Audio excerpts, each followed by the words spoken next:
Bab ke-36, kembali ke Jakarta. Adam dan Sandi nampak berbincang ringan. Meskipun masih ada rasa tidak rela di hati Adam, karena hubungan Aulia dan Sandi semakin membaik. Tetapi pria itu juga tidak akan mau merusak rumah tangga sahabat, sekaligus wanita yang sudah sejak lama ia cintai itu. Meskipun ada sisi kecil dari dalam dirinya yang ingin sekali membawa Aulia pergi. Mengingat semua perlakuan buruk Sandi pada gadis itu. Tapi setelah melihat perubahan sikap Aulia ke Sandi yang begitu tulus, membuat Adam berpikir dua kali. Aku harap setelah di Jakarta nanti kamu bisa menjaga kondisi Aulia. Dia sedang hamil muda. Untuk kondisi ibu yang sedang hamil muda, pasti akan mengalami masa morning sickness dan ngidam. Aku harap kamu akan selalu ada untuknya, meskipun kondisimu belum begitu pulih. Jelas Adam. Sandi menoleh ke arah pria itu. Entah kenapa Sandi merasa cemburu dan tidak suka ketika ada pria lain yang perhatian terhadap Aulia. Aku sudah tahu, jawab Sandi ketus. Baguslah. Aku hanya berusaha mengingatkan saja. Sebagai dokter dan juga sahabat dari Aulia yang sejak dulu selalu ada untuknya. Jujur, aku sudah menyukainya sejak dulu. Tapi aku tidak pernah mengungkapkan perasaanku padanya. Aku tidak mau persahabatanku dengannya hancur. Dan juga, aku tahu bahwa Aulia tidak pernah mencintaiku dan menganggapku hanya sebagai kakaknya. Ucap Adam tersenyum. Sandi mengepalkan tangannya, berusaha menetralkan emosi yang sudah menyerang jiwanya. Kenapa kamu memberitahuku tentang perasaanmu pada istriku?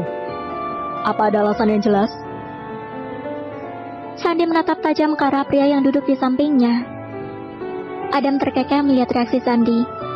Sepertinya Sandi memang mencintai Aulia. Meskipun dia belum sepenuhnya ingat, hal itu membuat Adam merasa lega. Aku hanya ingin kamu tahu bahwa masih ada aku yang akan menjaga Aulia kalau kamu sampai menyakitinya lagi. Jadi jangan pernah menyakiti Aulia, karena aku tidak segan-segan merebut Aulia darimu. Sandi semakin merasa terkejut dengan ucapan Adam. Apa maksudmu? Apakah aku pernah menyakiti Aulia? Tanya Sandi penasaran. Kamu mengkhianatinya dan berselingkuh dengan Renata. Kalian bahkan sampai melakukan hubungan suami istri. Dan kamu harus bertanggung jawab dengan anak yang dikandung Renata dengan menikahinya. Menjadikan Renata sebagai madunya Aulia. Maaf, bukan bermaksud mengupas masa lalumu. Tapi aku hanya membantu agar kamu sedikit mengingat pengorbanan Aulia untukmu. Jadi, jangan sampai kamu menyanyiakan wanita sebaik Aulia. Sandi langsung menarik baju Adam. Aku tidak akan pernah menyanyiakan wanita yang kucintai. Jadi jangan khawatir dengan hubunganku dengan istriku. Kami akan selalu bahagia. Adam tersenyum dan menarik tangan Sandi dari bajunya. Bagus Sandi. Aku hanya ingin kamu tahu seberapa cintanya kamu dengan Aulia. Aku juga tidak akan pernah merebutnya darimu. Tenang saja. Tadi aku hanya mengujimu. Ucap Adam tergelak. Sandi mendengus kesal dengan tingkah Adam yang membuat darahnya naik ke ubun-ubun. Tapi dia sedikit memikirkan masa lalunya yang dikatakan Adam, bahwa dia sudah mengkhianati Aulia dengan berselingkuh sama Renata. Apa mungkin dulu aku masih mencintai Renata? Apa mungkin aku dan Renata sampai melakukan hubungan intim? Batin Sandi bergidik ngeri. Ada sebilah pisau yang seakan menyayat hatinya. Hanya karena membayangkan bagaimana rasa sakitnya hati Aulia yang mendapatkan perlakuan seperti itu darinya. Kenapa aku malah merasa sakit dan perih saat membayangkan menjadi dirimu istriku? Maafkan segala kesalahanku. Aku berjanji akan selalu membahagiakanmu. Batin Sandi menatap sang istri yang masih bercengkrama dengan sahabatnya itu. Rini membantu Aulia membereskan barang-barangnya untuk dimasukkan ke dalam bagasi mobil. Meskipun sudah ada beberapa orang yang membantu, tetapi Rini masih memaksa untuk membantu Aulia. Rencananya sore ini Sandi dan Aulia akan kembali ke Jakarta karena kondisi Sandi sudah semakin membaik. Meskipun kata dokter masih harus melakukan perawatan di Jakarta, tapi Sandi merasa bahwa dirinya sudah sangat sehat. Mungkin hanya sedikit terapi untuk memulihkan otot-otot yang masih kaku karena habis koma. Setelah itu kondisinya benar-benar sudah pulih. Aulia menyuruh Rini untuk tidak membantunya. Masalahnya Rini tidak membawa kedua putranya itu. Dan takut kalau si kembar mencari ibunya. Nanti bagaimana si kembar kalau kamu tinggal selama ini? Rini tersenyum. Gak apa-apa, si kembar udah sama Simba kok. Aku kan pengen kangen-kangenan sama sahabatku ini. Udah mau balik ke Jakarta lagi. Padahal tadinya aku pengen ngajak kamu ke tebing breksi loh. Celoteh Rini.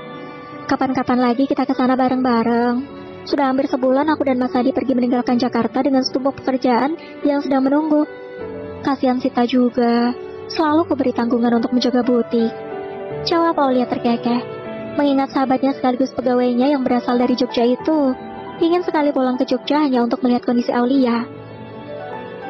Tapi sebenarnya Aulia tahu kalau Sita sudah rindu dengan kota kelahirannya itu. Mungkin setelah kembali ke Jakarta, Aulia akan memberi cuti untuk sahabatnya itu agar bisa mudik ke Jogja. Sandi hanya melihat interaksi kedua wanita itu dari atas kursi roda. Nenek juga ikut pulang bersama mereka ke Jakarta. Sandi, mamamu akan pulang ke Jakarta minggu depan.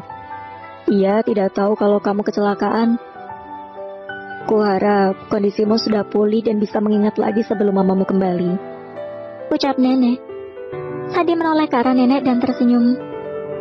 Bagiku, ingat atau tidak, apa ada artinya, Nek? Aku sudah merasa bersyukur dengan keadaanku yang seperti ini. Rasanya seperti hidup kembali, dan merasakan perasaan yang baru saja aku alami.